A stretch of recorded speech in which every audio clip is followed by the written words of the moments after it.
Hello again, everybody, and welcome back to 50 by 50, Whatever Happened to the Harvard Class of 1976.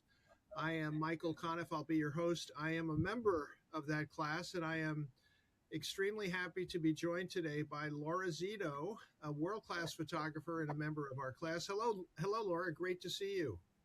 Hi, Michael. Great to see you too. Although now Um, that I took the glasses off, I can't see you so well. there are benefits to that. So listen, Laura, you are probably the most requested person on this podcast.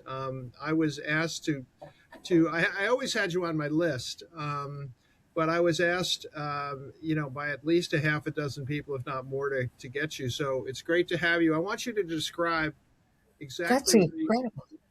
exactly where you are at this moment. I feel so honored to hear that, Michael. So blessed because I'm in such a faraway place from that. Like, I never would think that. That would not occur to me. Like, that makes me feel, that fills my heart with joy. I'm telling you. Awesome. That's I great. feel so, I feel lost, like isolated, like nobody even knows of my existence. I feel like I'm just swimming.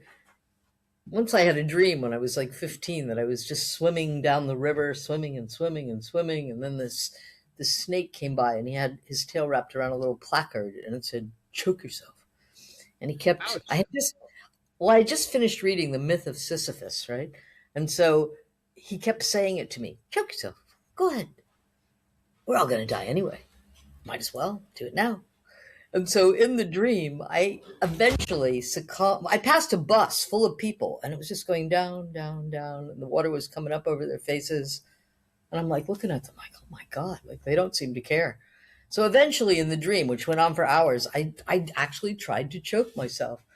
Oh And no, yeah, and that's I not. wasn't able to. I wasn't actually able to do it. So I just decided, well, the point of life then is you have to just keep swimming, like no matter what. You have to just Isn't it, keep going isn't it because hard to it's die? actually easier than trying the other way, right?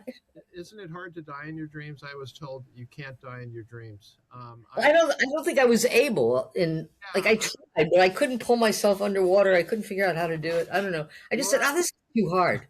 that is such a great answer to um, one of the five basic questions of journalism, which is where are you now? And by that I mean specifically, where are you sitting right now? Right now, in order to make this happen, like it was like midnight last night and I'm scratching my head going, oh geez, the bandwidth won't work on my computer. I can't upgrade from 1013 to 1015, which is required for Zoom now or whatever. Then I tried to make that old phone work that I had retrieved from a taxi cab.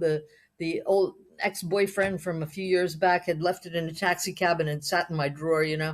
And I tried to upgrade the phone to make that work, but I just got down so many rabbit holes with it. I just said, "Oh, this is too much. I can't deal." And then I went to sleep. Actually, I said, "I'll deal with it in the morning." And then I got a brainstorm. There must be like a hot desk or a place where you can go. And so I put in the Google search bar, where can I make a Zoom call in Castlereagh? Okay, so first I'm gonna stop you because trying I'm trying to get you to say I'm here in Ireland.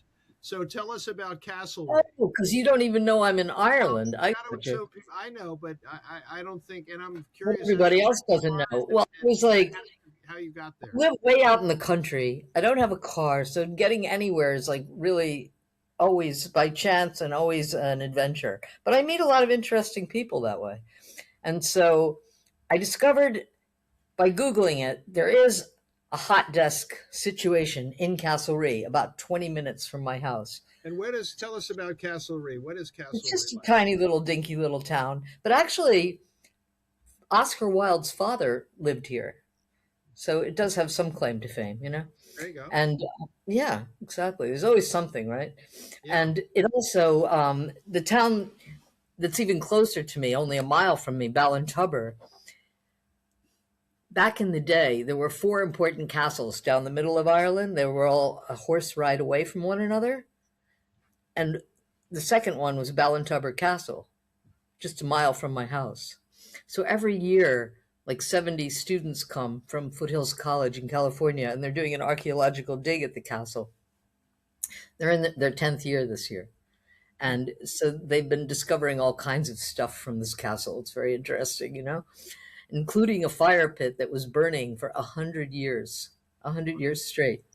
Can you imagine that? Well, it sounds And like the Irish version of hell. Um, that's what the fires are. But I've got to ask you, how? Okay, I don't think you're Irish, right? You're not Irish. I am Irish. I'm half Oh, Irish. oh, you are. I'm Okay, living in good, my good. grandparents' house. Um, my grandmother came from Ireland when she was like 16. She met my grandfather, who lived in a neighboring town in Strokestown, And and they met up over here, over in Brookline, Massachusetts. what were their And then names? What were their names? Your she parents? was Margaret Flynn, and Okay. Castlereagh is actually the largest contingent of Flynns in all of Ireland. Oh, okay. So you went home. You went to your ancestral Yeah, place. yeah. My grandmother had 57 grandchildren. I was the only one who came back. And on the grandfather's side, Shiel is the name. Okay. Probably might have come. There's a town south of Edinburgh called Galashiels, so it might have been some Scottish people came over from when Hmm. they said to hell or Connaught or something. Then the Scottish people came, and maybe that's where the Shiels came from originally. Um, but anyway, there are quite a few Shiels in Ireland as well. So why So, why did you go home? What led to that decision? By home, I mean Ireland. well, my grandmother had 16 brothers and sisters, and so did my grandfather.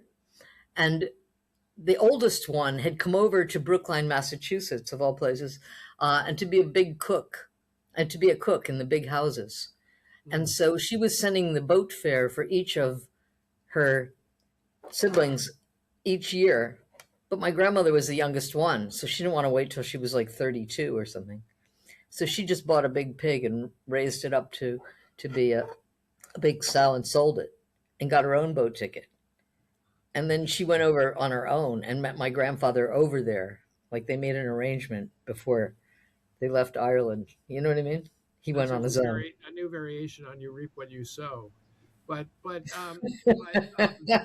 so anyhow, but what what I'm driving at is to I understand you're from a big family. You're half Irish. I'm 91%, by the way, so have great interest in this. Are you really? Of course, Conniff. Yes, I Very am. Irish. Our classmate Ted Calori, I think, was said he was 98 or 99%. So there were, and Mary Wow. Maha and I had a long conversation about this. But but but what I really want to know is maybe we have to take you out of Ireland and take you back to Harvard to sort of get our bearings Wait on. a second. Let me just point out that the other half of me is Italian because my father's parents came from Calabria and from just outside of Venice. Mhm. Gelsomina Casarelli was my great grandmother from a Okay. little town, Casarella, just outside of Venice. So really, I'm not like from long time back. Yeah, I guess what I'm wondering is in terms of making a decision to go to go to Ireland. You've been there for how long?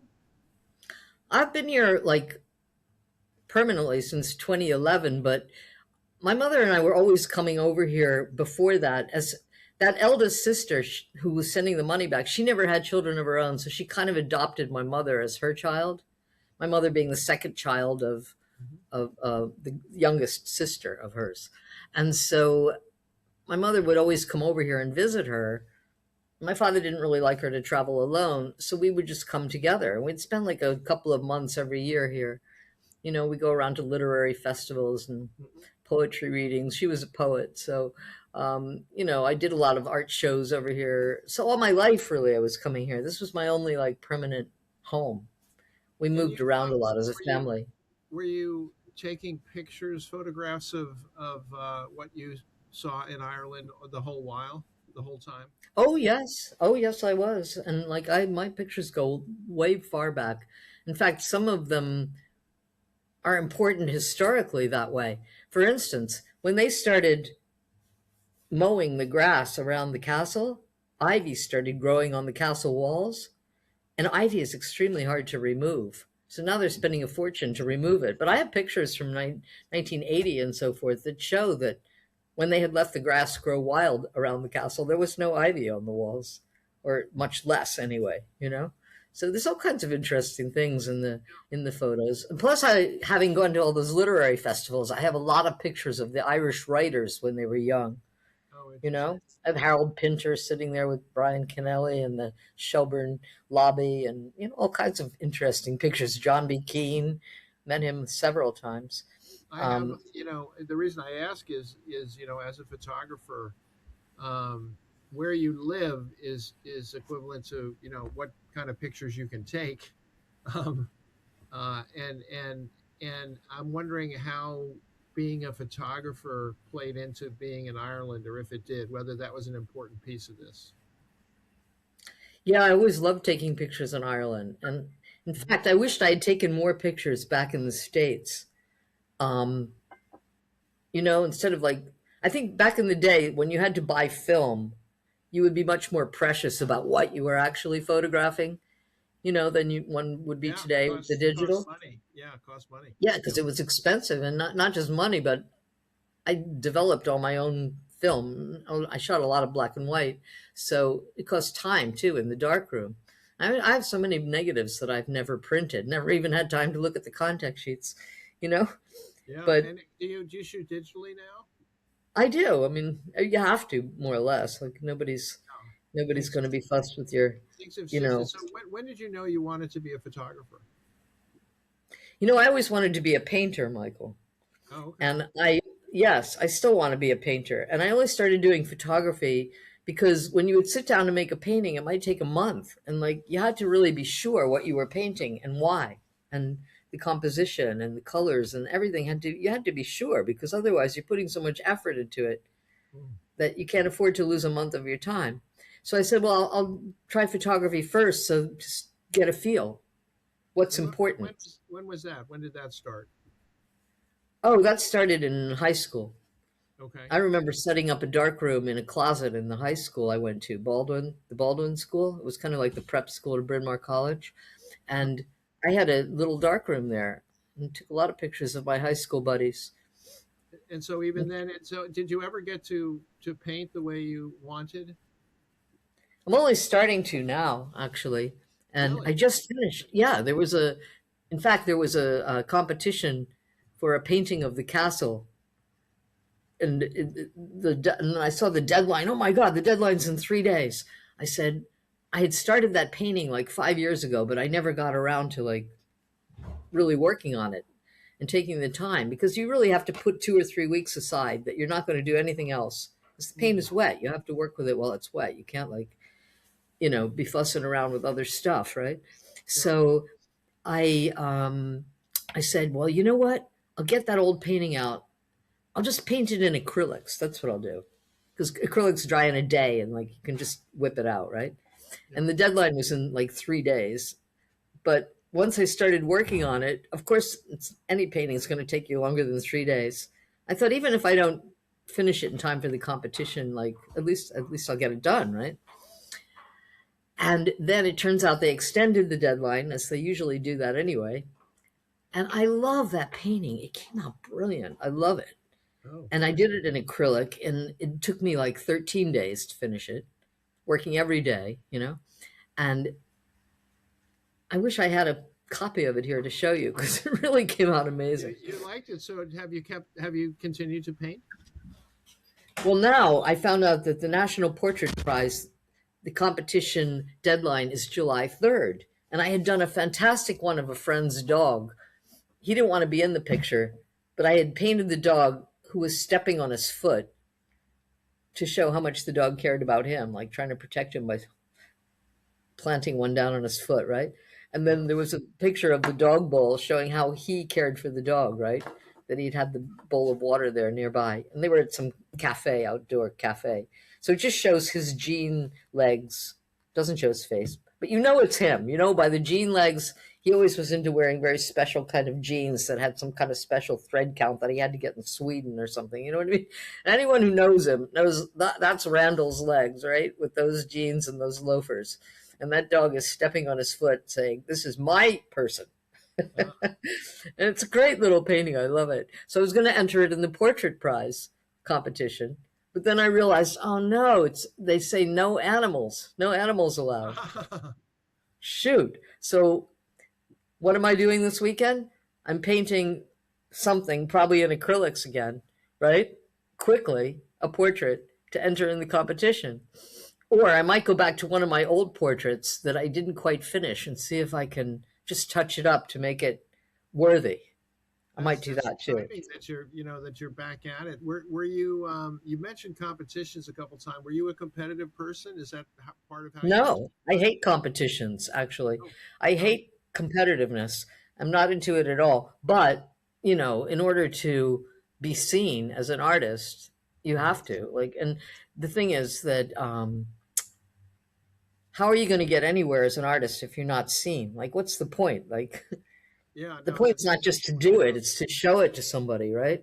What let me ask you, let me just stop on that for a second. What in our class, um my impression is we have very few artists, including photography in that category, or novelists, or poets. We've got some of each, but how many lawyers do we have? We've got hundreds of lawyers. How many doctors do we have? We have hundreds of doctors, and Wall Street types. So why? I want to see if that syncs up with your understanding of our class, but also why that is. Why was our class? It just this is sort of I'm editorializing here, but our class, as a writer myself, we have a lot of journalists, but not a lot of novelists. We don't have a lot of artists in our class in general. Why? Well, I think that we have more artists than you think because remember when I put that show together for the 25th reunion that I called Make It Big, Make It Great, Make It Class I'm of afraid I Make It missed it. I Class? apologize. I apologize. I wish I could have seen it. It was Make It Big, Make It Great, Make It Class because that was the MGM logo going way back when, Oh, right? And so that's what I called the show. Make it big, make it great, make it class of 76. And I went all over looking for like a space to hold that creative works exhibition I called it in. And first I went to the Harvard alumni office and she showed me a little boardroom. It had like a chalkboard on the wall and she goes, "Will this be big enough?" I'm like looking at her like, "I don't think so." And so then she takes me in the hallway, right? No, no, we went into a little bar and it had a wildlife picture here and some sailing yachts there. "Will this be big enough?" She goes. And I said, Not no." As cousin Joseph would say, a no. And so we went into the hallway and she says, "How about this?" It was just like some long stretched hallway. And I said, "Oh my God, this is hopeless. They don't have a clue. They really don't have a clue, right? What an art show looks like." And so I went all over Cambridge, went to the Cambridge Art Association, looked to a few galleries and all over the place. And then eventually I was lucky enough to find out about Adams Art Space, the old squash courts at Adams House. Who Oh, no knew, kidding. right? And the only way that I was able to even get the space was that the guy who was in charge of it was having a birthday party, I found out, at the master's house right next door to it. And so when I went in there, I found a man covered with children lying on the floor and the children all screaming and kicking him and laughing and so forth. And I just said, "Hey, can I hold an art show there for the 25th reunion?" And so, like, what was he going to say? He agreed, right? But I found out later that he was kind of hard nosed and hard to get to agree to things like that. So I was just lucky. Got the two empty squash courts and filled the whole space with all this art. And so I went through the red book and I'm looking for every artist and every novelist. I had one long table that went down the whole side of the um, squash court, filled with all the books of all the people in our class. And you wouldn't believe how many of them there were. And then there's a lot of novelists that you wouldn't know about, right? Because it's hard to market your work. It's one thing to write and do the work, but then it's another thing to market it and sell it, right? And people, they just don't have time. I mean, there's only so much time in the life. Yeah, you just So described my last 50 years. right? So you And say we have more. So oh, there were so many. And so I filled the two rooms full of visual arts, sculpture. We had like a film booth. All you wouldn't believe how many people had made films, and then there was a sound booth where all the musicians had their recordings. You could go and put headphones on and listen to it. wow, that's incredible. It was incredible, actually. Everybody said it was the hit of the reunion. Everybody loved it. And it was pouring rain that day. And would you know, the alumni committee actually arranged a tour of Harvard Yard, to like a walking tour, at the same time as the art show opening, the Creative Wow, Works show, I should say. that's And exciting. it was pouring rain. It was like the heavens opened up. I mean, I have to laugh, right? But everybody was in the squash court, and oh my god! And Carlton brought like cases of rum from Martinique or something. I don't know where he got that, but there was more booze than you could possibly imagine, and everybody was in there for like hours, just having a great party. So Did you go to the 50th reunion? I wanted to, believe me, I wanted to, but I mean, I couldn't. And like, I kind of closed my eyes to it because I was so upset that I couldn't go. But honestly, I mean, I was starting by telling you how I was scrounging just to find a place where I could hold this meeting. And then I had to like hitchhike to get here because my car is broken. But I traded a piece of artwork with a gallery owner for another car, and he's getting an NCT this week, the National Car Test. So maybe, fingers crossed, I'll have a car soon. Um, the guy who picked me up on the road there, I went out. I was out there for like 2 seconds, right? And a guy goes by. There's a lot of like lonely farmer guys driving around in my neighborhood. And so the guy, his name was Only Noel farmer guys. Noel Harrington, right, from Boyle. He was a crack. I tell you, he was so funny. And I said, "Are you going to Castlereagh?" And he goes, "No, I'm not, but I'll take you there." I said, "Oh, great." Oh, what a nice man. You know, Truly, right? I So he wanted dropped me off here, and like that's like I live by chance, right? I have no money at all, zero. I have nothing in the bank, maybe like 10 cents. anticipated my next question, and I bring this up because I know how difficult it is to be an artist, and I know in your case that you in one or at least one of the red books described yourself as a starving artist, and The and most recent one, he said that.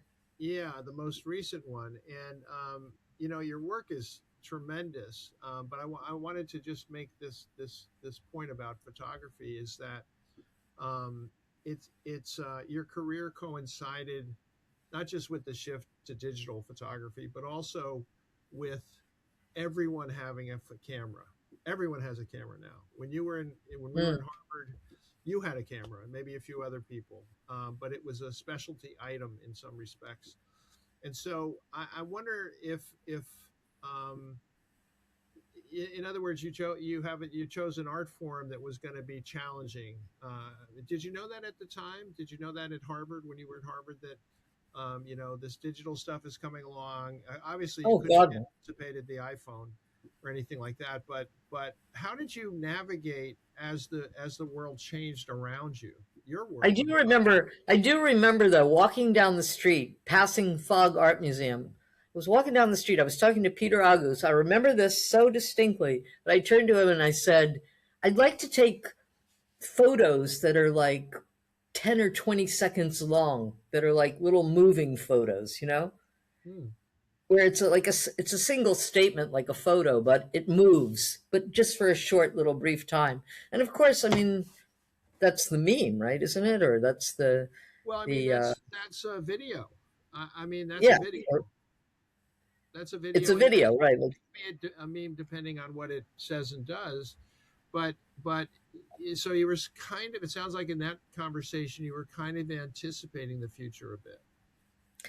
yeah, in my mind, I could see doing that, but I never did it like as a show, like as an exhibition. I never, executed the idea, right? But there, I did have those ideas definitely on my own, and even like the selfie idea. I had so many times I was gonna like copy Cindy Sherman, was it, who did became Yeah, very Cindy famous. Sherman, who kind of turned herself into the subject of her art.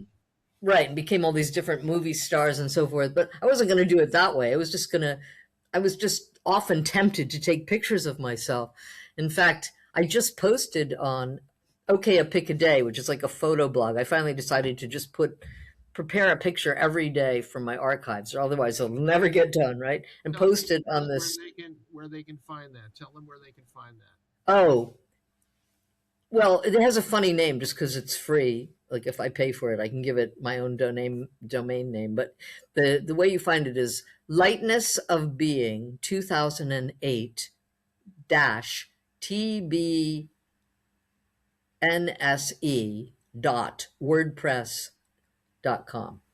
That's a pretty tough one That yeah, because they just give you and they took my email address and then they just assigned a name to it. So it's can, LIGHTNESSOFBEING 2008 and can people dash TBNSE dot WordPress.com.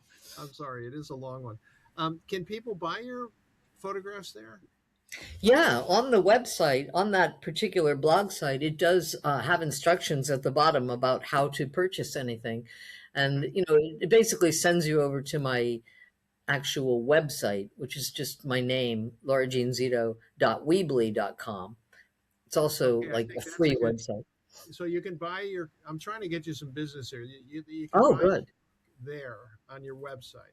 So Right. I would worry about Laura LauraJeanZito dot Weebly WEEBLEY.com. Right? Did I get that all right? I think it's WEEBLY. Okay, Weebly.com. Okay. Yeah. And how many photographs would you guess that you have taken in your life and in your career? Oh my God, something like maybe 50 to 100,000. I don't know how many. I honestly don't know. I remember one guy once calculated, he said it would take me 48 years to digitize them all. And so, That's a sobering thought. And so yeah, because I was what going to say that before I lose that train of thought, I just wanted to say that yeah. when it did shift over to the digital thing and everybody started taking pictures, then it became less about content and more about popularity. Like whether you're going to succeed is more about whether you're a popular person, you know, than Celebrity. than what kind of content you're providing.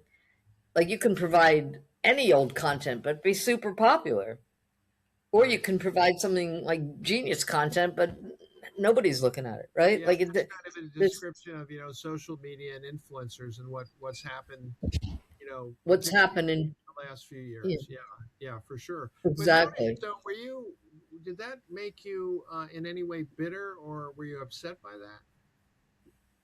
Well, sure, because I'm gonna like end up in the trash, It's like that's what's gonna happen. Like it makes me fearful. Let's put it like that, very fearful, because I really don't want all my life's work to just go for nothing. You know what I'm saying? Oh So yeah. Yeah. that's what it's very hard to place yourself in a museum. I remember 30 years ago, somebody was telling me, you better call all the museums now and get a like position in a museum now, you know, Uh-huh. because 30 years later, it'll be impossible. And I mean, I didn't do it at the time, what they were saying, right, to every single museum and tell them, I've got this, will you take my stuff? Will you promise to preserve it? But even if they did, like, would they really preserve it? Well, Or are you, I think if it were Robert Mapplethorpe, they sure would, or if it were, as you said, celebrity, famous people, they sure would. So, if they took it, they wouldn't. A museum wouldn't take I would say, without the intention of preserving it, if not the follow through. But how does that? Because I've thought a lot over the years about. I call it my body of work, and it's mostly unseen and unread as we speak. And so I have some of these same emotions that you do about it, but I'm trying to continue to publish and continue to get my stuff out there. I'm doing what you're doing. I have a Substack newsletter. I'm sending out stuff every week, or it's probably how you saw these podcasts. But it's a very difficult problem. However, in the current day, an age, we have more options to kind of do it ourselves. Like when we were, getting out of college, it's like you needed a publisher, you needed a museum, you needed some big third party who was gonna, you needed a gallery, you needed, and by your publishing your picture every day, you're kind of, you're striking a blow against that, and I'm sure that makes you feel more seen than had you not done that. Am I right about that? Oh yeah, definitely. Like I just know that once I find that picture, that if I died tomorrow, I'm so happy that I got to share it today. Uh-huh. Once I load it on there and perfect it and work on it and think about what it means and write something about it, it really just it's a very fulfilling feeling. What's your That it, what's your subject matter? I mean, could is it possible for you to sort of? I know you've done stuff in the Middle East and I think Beirut. You've done a ton of stuff in Ireland. Do you have a? I hate to call it a theme, but what do you feel like you're taking pictures of? What are you? well, when I do the okay, a pick a day, I try to like jump around so that it's always different. It's always on something different. You know what I mean? So that you can't put your finger on what is my theme. Like I have so many different themes. And I even go back to the list and I look, what did I do recently to make sure that what's going on there today is going to be something completely like, oh, wow, she does that too, right? Kind of thing. Can you Right? give us a couple examples of sort of just the diversity of your work? Well, the I know last it's because we're couple of talking days I correct. was entering the black and white spider awards, and I was looking for pictures where the black really means something symbolically as opposed to the white in the picture. You know what I mean? It's not just because it's a picture that's taken in black and white, but that the black and white actually means something in the picture. Like thinking about, was it Roy de Carava who took that fantastic picture of the young girl graduating in the white dress?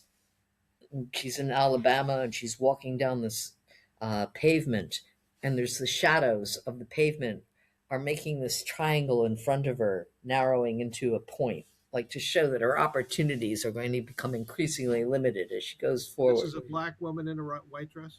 Yeah, yeah, she was maybe 10 years old or something. Okay. So poignant, this picture. Yeah. And like certain pictures, the black and the white really make a difference, right? So i really like strive. So that might be like one theme. Another theme I tend to focus on is humor and irony, where you'll just find something like so bizarre, right? Something And funny. what Something funny. Yeah. Yeah, like something just really funny. Like I was looking for a sign that I saw on the roadside not long ago, that it was about two people getting married, and it said they'd put a billboard on the side of the road saying, "Well, the cows aren't getting milk tonight." Only in Ireland. Yeah. Yeah. Only in Ireland, but But and let just me. like what? I was just going to say, let me ask sort of a similar question, in a slightly different way.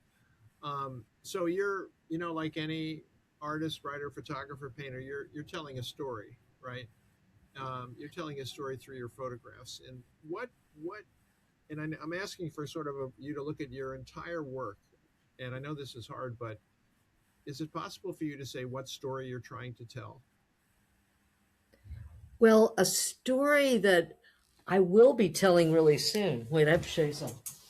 Um, I'm doing this show. I'm having a solo show that's opening September 12th at the Solus Gallery in Ballinamore at the Island Theater. And the show is called Cultural Similitudes. And what it is, see, there's the poster for it.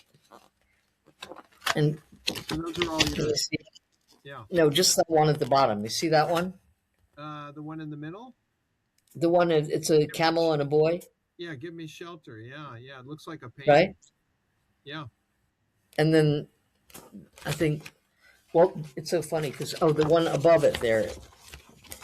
Let me see if I can make this work.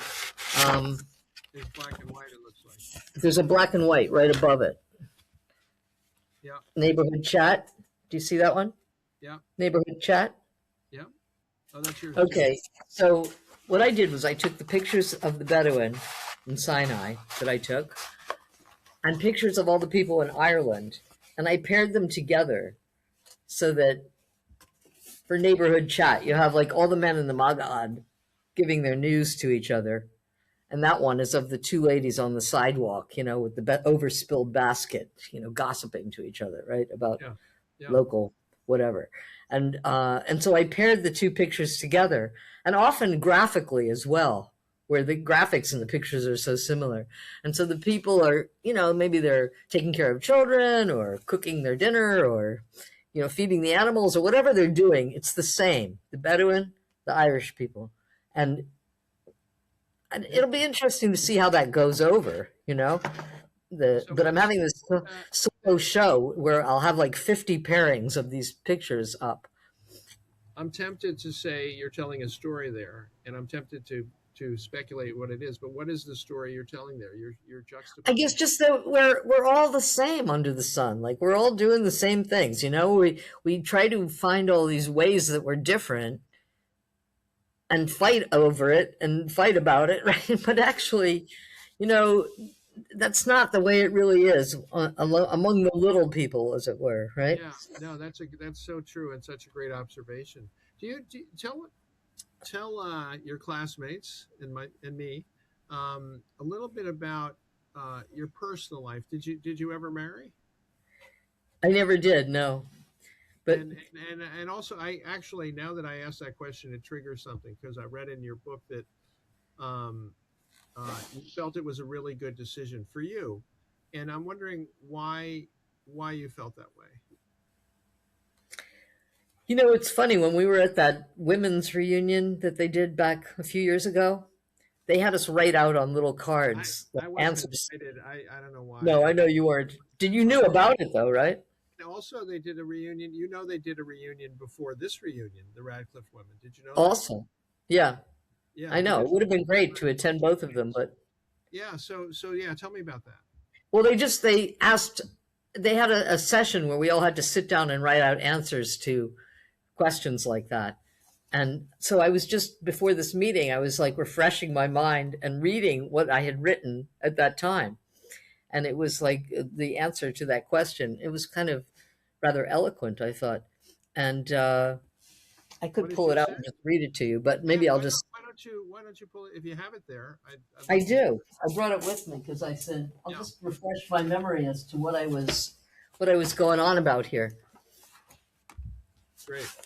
This is a painting I did, by the way. Oh, nice. Of It's like Ireland. 6 feet long. It's a dolphin that was in Nueva in Sinai. Amazing. Oh, that's Sinai. Wow, amazing. Yeah, Yeah. yeah. I actually brought it back from Sinai and sold it to a guy in New Jersey. Now, which one? Oh, here. All right. You ready? I am. I chose to run a photography gallery in New York City on Fifth Avenue and 47th Street that I started for women photographers only, as they had less exposure than men. I made a bad choice in retrospect to include men because I thought it would equalize the platform for women instead of relegating them to an alternative platform only. I say bad choice in retrospect because women still have way less, if any, increased exposure or financial reward in this field.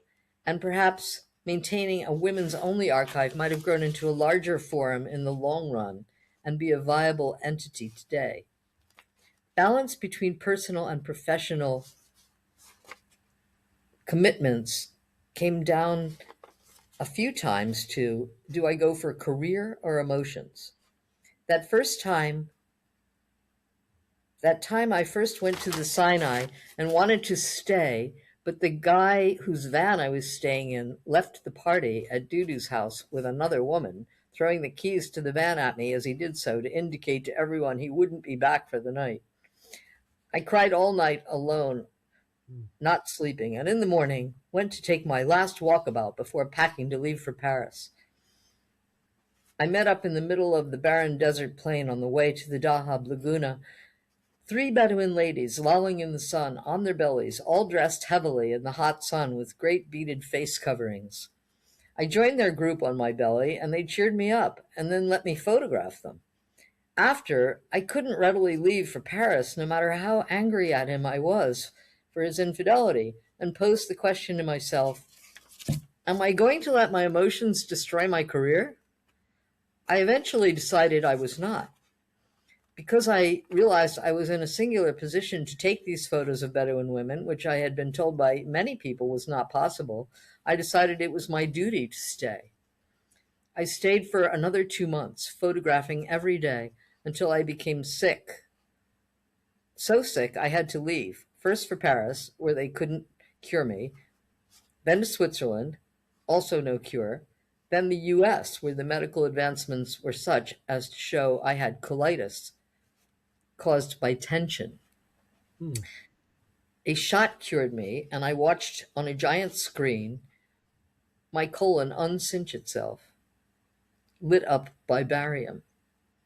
I did return to the source of my tension, but with my emotional nature held in check regarding him and regarding all future men and their attempts to steal me away from my work in order to amuse them. So, not sure there is a lot of balance there because I think I just prefer my work to socializing as a painter and I photographer. it's interesting. I mean, that whole thing is that you just read is really interesting. But was it, as you look back on it now, was it an either or?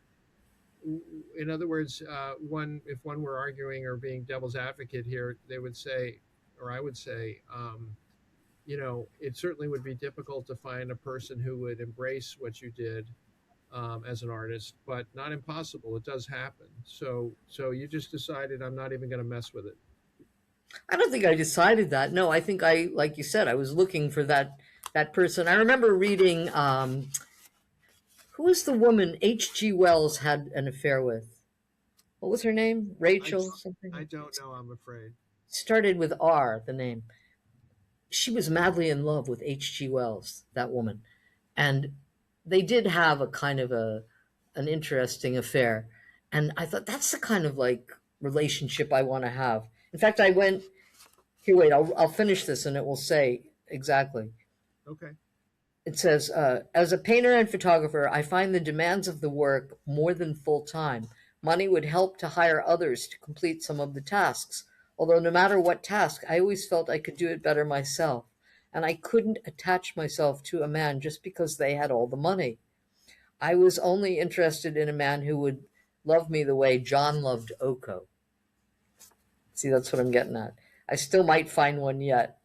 I don't write it off, but I am quite happy and content not being coupled up too. The only thing I miss is the financial security. Yeah. What is unexpected is that I never conceived I would meet the resistance from males in the photo profession to allow me to advance as a female. I thought I would be Margaret Burke White. I had an early suspicion that I would should change my name to Larry Zito, and in retrospect, I wish I had. I am sure I would be earning the six-figure income of my male counterparts and have the editors of Magnum processing all my new captures, freeing me to do new work. Instead, I will use my remaining time to save and prepare for future conservation the work I've already done. I will be thankful if I can manage to save it from the dumpster after I die, because I will depend solely on my own efforts. I don't think this will be true if I were a man. Someone else would be sure to take care of it. So, that's the thing. I never gave up the idea. And I had this idea, I need that kind of love, that Yeah. whatever that woman's name was, why I can't remember, I don't know, and H.G. Wells had.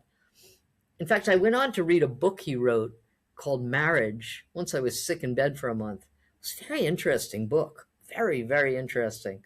H.G. Wells. I wanted to see, I was curious why she was so in love with him. Did you And figure? Did you and figure he it out? describes what marriage is. Like he gets lost in Newfoundland, like in the hinterside somewhere, and I don't know, she ends up saving him. It's a very interesting book actually. Yeah. And No. so I will look. I will definitely look that book up for sure. yeah, and so a very surprising book. And so I understood, like I really was curious, like what is it about him that she wanted so badly. And Did you ever figure that out? I just think that it's that kind of like what we're talking about. You want like that partner who really understands the whole soul of you, the pilgrim soul of you, as Yeats said, and not just, some dilly dallying with your surface values, as it Yeah, were. You I mean, I know, think it's sort of, it's tough because what you're very articulate about what you went through, but it's ultimately it's a sad story, isn't it? yes, actually, it is very you're. It's interesting how you cop onto that because I mean I hate to say it because I hate sadness. My mother used to say to me, how come you never get depressed?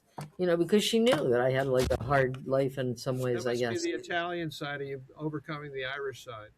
Must be. In fact, I'm dying to go to Italy. I'm dying to go there. I Should. love Italy.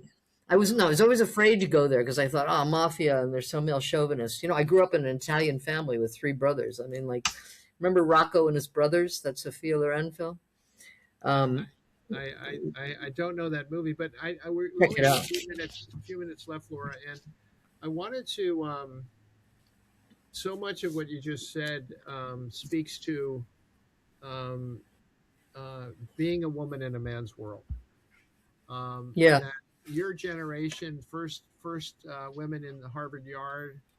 Um, Maybe I'm asking, did the women in Harvard that first year in the yard have great expectations that they were that you were entering a world where you would have, if not equal opportunities, real opportunities?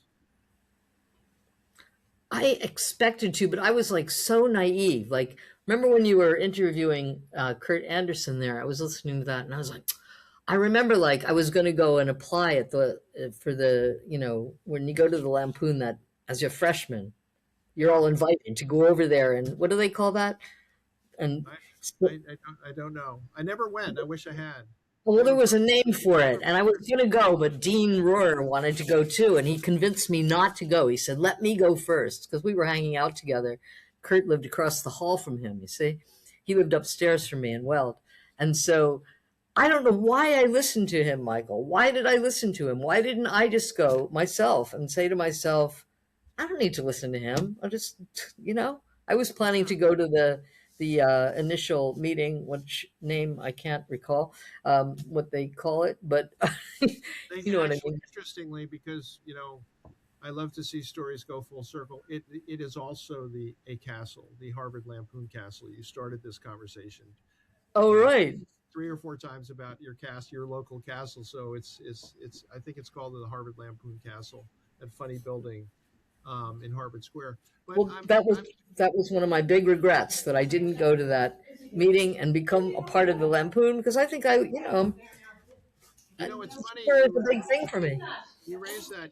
Kurt, who's had a really great and admirable career, and had a big impact on my life because I was reading those magazines when he was editing them, in particular, like Spy in New York. But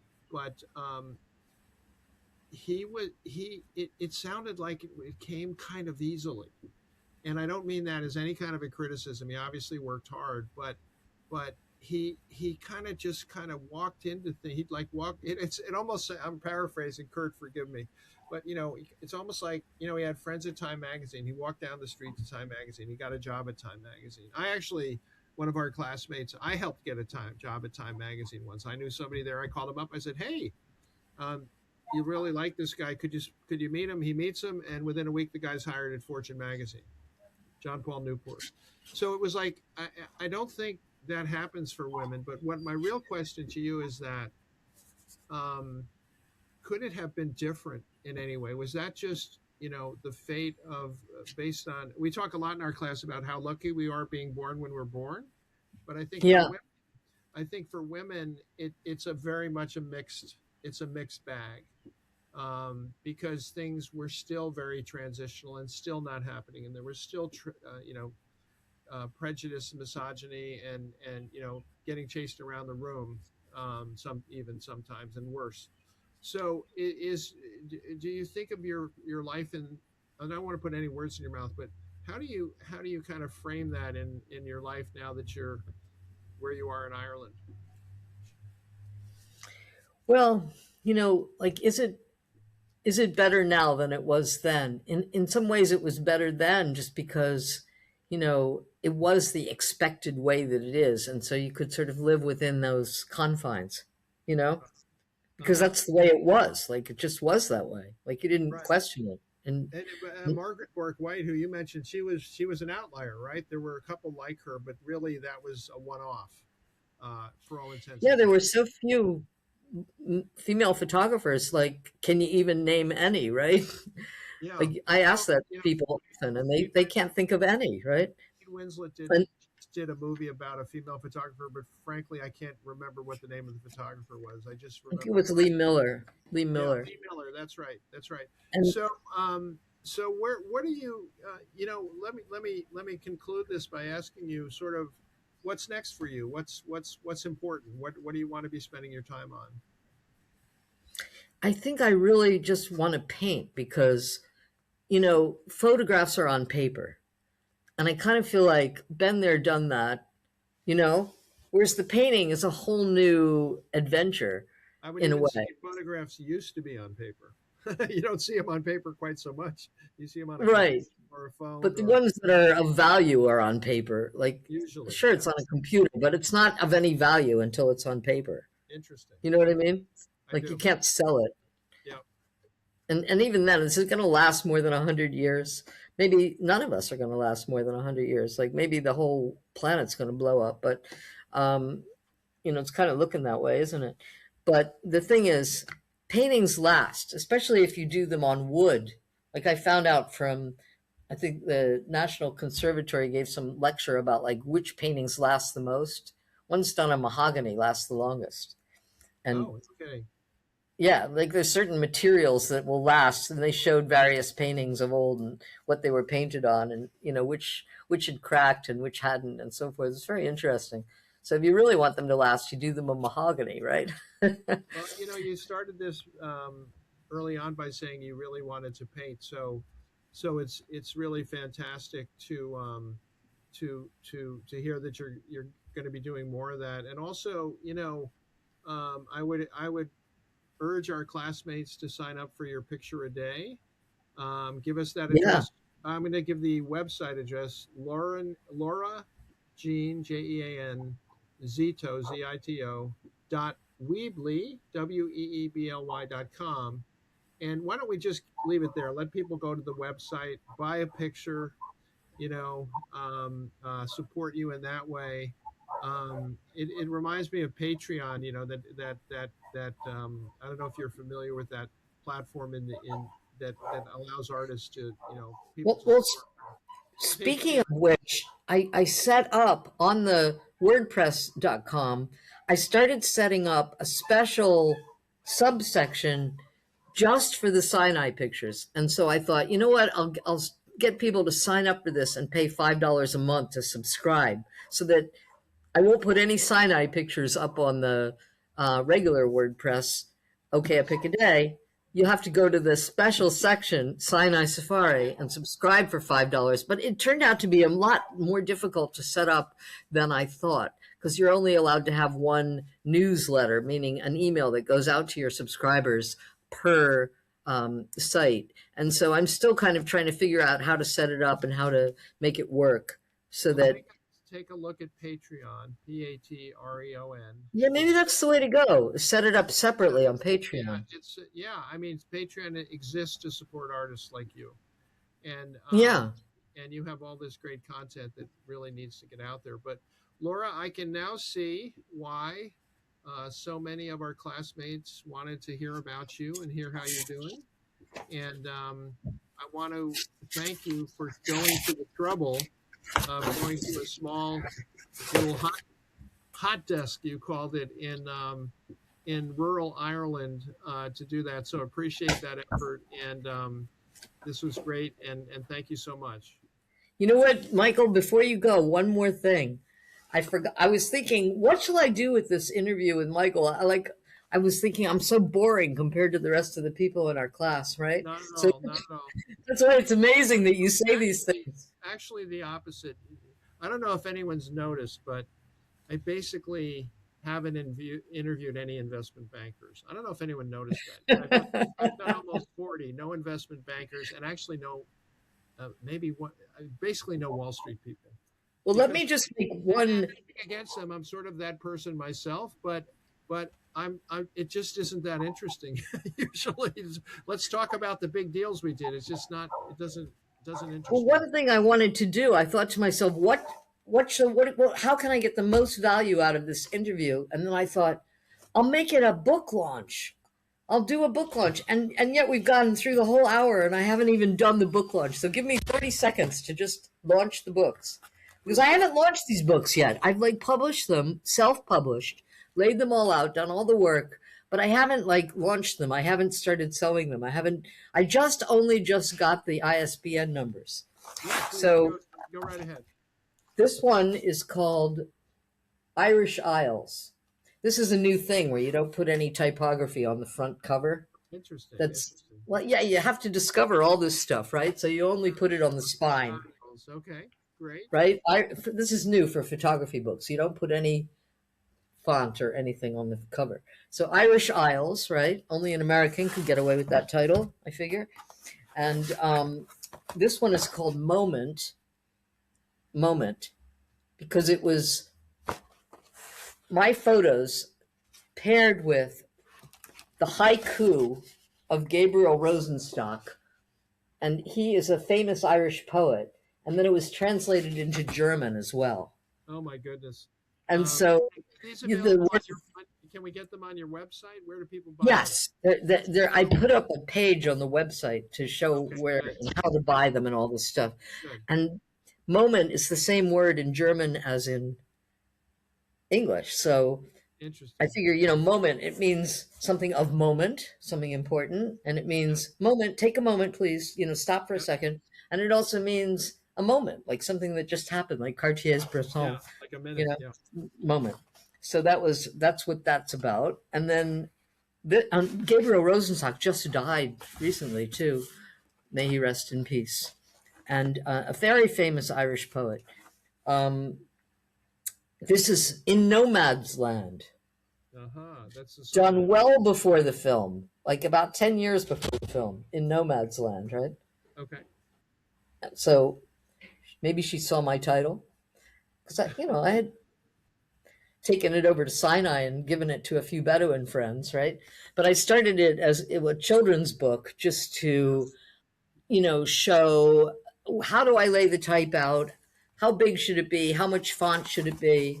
And you can see I just put like one sentence under each picture. Yeah.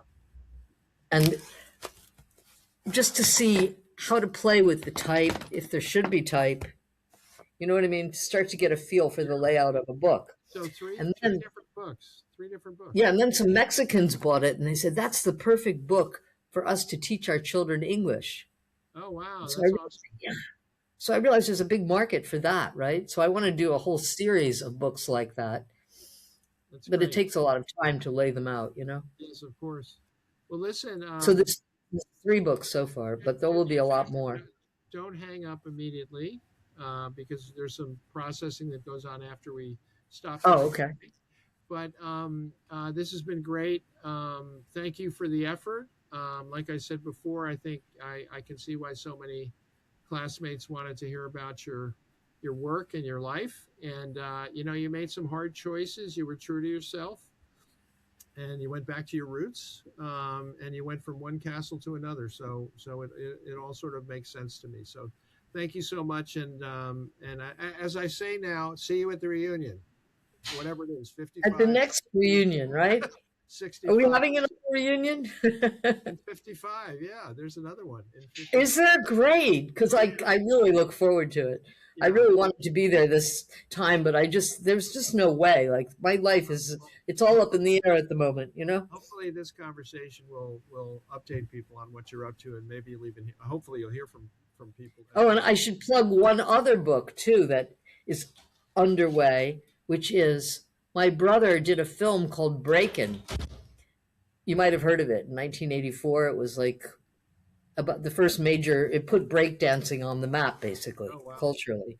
And I did all the stills on the movie. Hmm. So we're combining all that. He wrote the story of Break It and how the movie got made. It was MGM's biggest box office draw that year. 50 million it made from 1.7 or something. Anyway, he wrote the whole story out, and it's going to be illustrated with, of course, all my pictures. Oh, So good, good. And we're what's that? working on That's that going to be too. called Breaking as well. Will that be called Breaking? It's going to be called The Story of Breaking, I think. Story of Breaking. Okay, The Story super. of Breaking. All But, right, you know, Laura, we filled up an hour, and it was all interesting, and really really appreciate it. And we'll see you at the next one. I can't wait. Okay, thanks. I hope sooner. Okay, me too. Bye. Bye bye. I'll stay